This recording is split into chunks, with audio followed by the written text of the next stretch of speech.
We closed the deal with Prime Toys, and they want us to deliver 5,000 toys by the end of the month.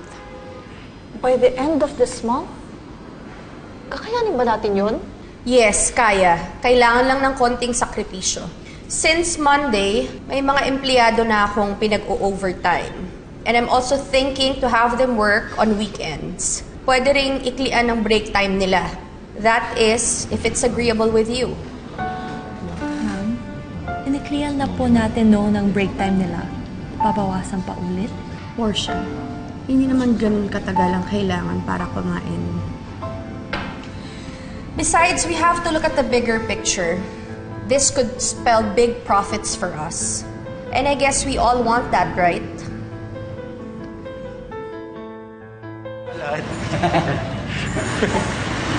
Montimo! Mang Timo! Mang Timo, anong nangyari? Okay lang kayo? Napano mo kayo? Pasensya na po kasi medyo nalipasan lang siguro ako ng gutom. Hindi pa ho kayo kumakain? Hapon na. Kaya nga po kasi malayo-layo po yung murang karinderya na kinakainan namin Zapas, kumakain po kayo. 15 minutes lang po kasi yung binibigay na lunch break sa amin. Paglakad pa lang po namin, ubos na yung oras namin doon. Kaya kadalasan po, hinihintay po namin ng oras ng uwian. Teka, hindi ba may binibigay na meal allowance si Don Miguel? Yung dati di ba may taong pumupunta dito, binibigyan kayong pagkain? Matagal na pong tinanggal ni Sir Stanley yung meal allowance po namin. Kaya para daw po makatipid doon na lang kami kumakain sa labas Hala! Ibig sabihin, hindi ba kayo kumakain lahat?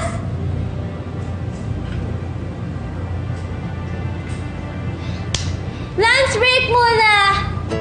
Kain muna tayong lahat! Masama ang nagpapalipas ng gutom! Kain muna! Lunch break! Kain muna lahat! As you can see, we are making progress. Mas marami na tayong natatapos ngayon. This way. Excuse me. Ano to? Ba't kayo nag-aalisan? Ma'am, sabi po ni Ma'am Tinay, mag-break daw po muna kami. Ano? Hindi kayo pwede mag-break. Paano natin matatapos yung target quantity kung nagsisialisan kayo at magbe-break kayo? Ma'am, kasi marami pa po sa amin ang hindi pa kumakain. Kaya nga tayo may lunch break, di ba? Wala akong pakialam kung may mga hindi pa nakakain sa inyo. Dapat kayo ang nag-a-adjust doon. Pumasok kayo sa loob. Pumasok kayo.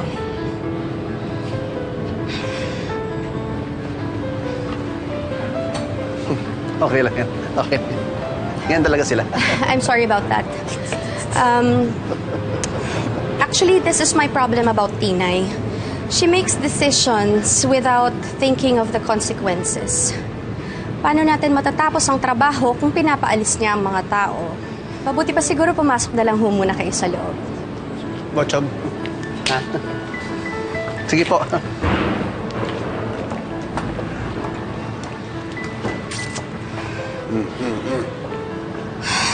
Relax ka lang, ha? Relax.